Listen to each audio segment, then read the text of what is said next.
बहुत समय पहले की बात है। एक छोटे से गांव में रामू नाम का एक दूध वाला रहता था। वह रोज सुबह सुबह उठकर अपने 2 गायों का दूध निकालता और उसे अपने टोकरे में भरकर गांव भर में बेचने निकल पड़ता। उसकी आवाज़ पूरे गांव में गूंजती, ताज़ा दूध ले लो, पहाड़ी गाय का शुद्ध दूध।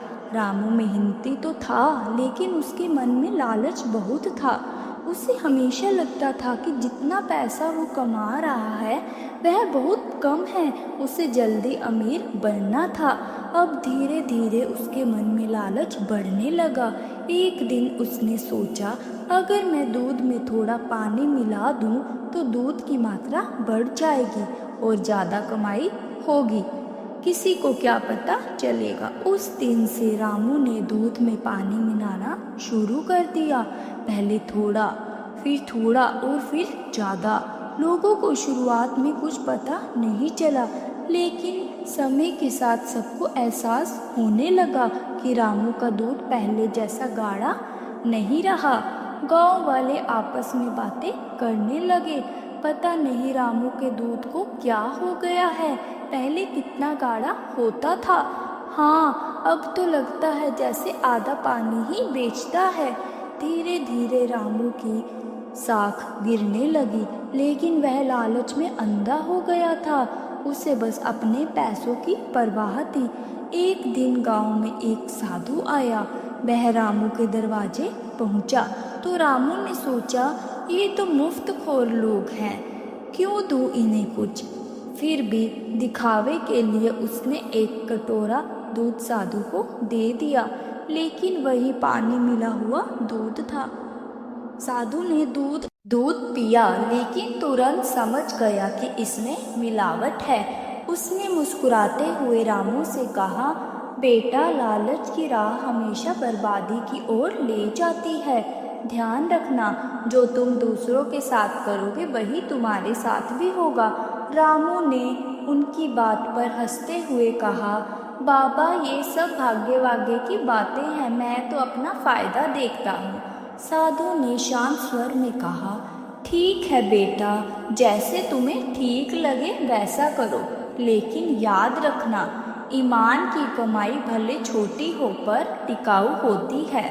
साधु वहाँ से चला गया। कुछ दिन बाद रामू की किस्मत पलट गई। अचानक एक दिन जब वह नदी पार करके दूध ले जा रहा था तो उसका पैर फिसल गया और पूरा घड़ा पानी में गिर पड़ा। सारा दूध बह गया। रामू घबरा गया।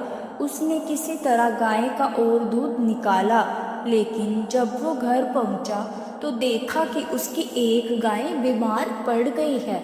अगले ही दिन वो मर गई। रामू बहुत परेशान हो गया। अब उसके पास सिर्फ एक गाय बची थी। अब गांव वालों को पूरी सच्चाई पता चल गई। सभी ने रामू से दूध लेना बंद कर दिया। रामू के पास बेचने को कुछ भी नहीं बचा।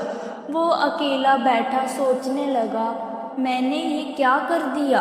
अगर मैं ईमानदारी से काम करता तो आज मेरी दोनों गायें जिंदा होती, मेरा काम भी चलता रहता।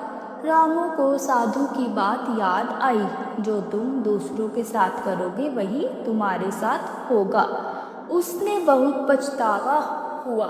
उसने तय किया कि अब कभी धोखा नहीं देगा। कुछ दिन बाद उसने अपने बचे हुए पैसों से एक नई बछिया खरीदी और दोबारा ईमानदारी से दूध बेचना शुरू किया। धीरे धीरे गांव वालों का भरोसा फिर से लौट आया। लोग कहने लगे, अब रामू का दूध फिर से पहले जैसा गाढ़ा हो गया है। रामू अब पहले से भी ज़्यादा खुश था, क्योंकि अब उसका मन साफ था। उसने समझ लिया कि सच्चाई और मेहनत से कमाई गई रोटी ही सबसे मीठी होती है। तो यह कहानी हमें शिक्षा देती है कि लालच हमेशा नुकसान देता है। सच्चाई और ईमानदारी ही इंसान की सबसे बड़ी पूंजी होती है। जो दूसरों को धोखा देता है, अंत में वह खुद भी धोखा खाता है।